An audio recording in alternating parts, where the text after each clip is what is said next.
Kas sa tead, miks maatriksi sümboliks on must kuubik, must Saturni kuubik?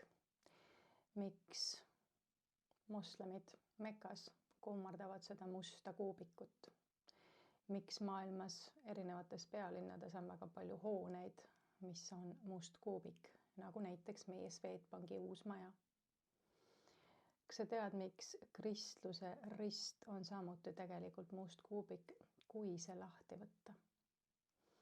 Aga mida see must kuubik siis sümboliseerib, mida ta meie jaoks tähendab ja kes on see Allah või see Jehova, keda siis kõik inimesed kummardavad ja arvavad, et ta on kõigeväeline Jumal, kuigi tema sümboliks on lihtsalt üks must kast.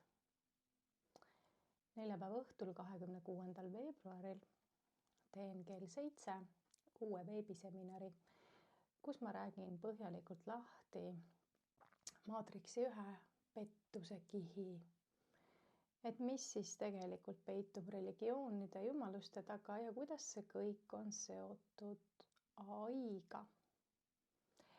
Lisainfot ja seminarile registreerimine on kirjelduses. Kohtume neljapäeval.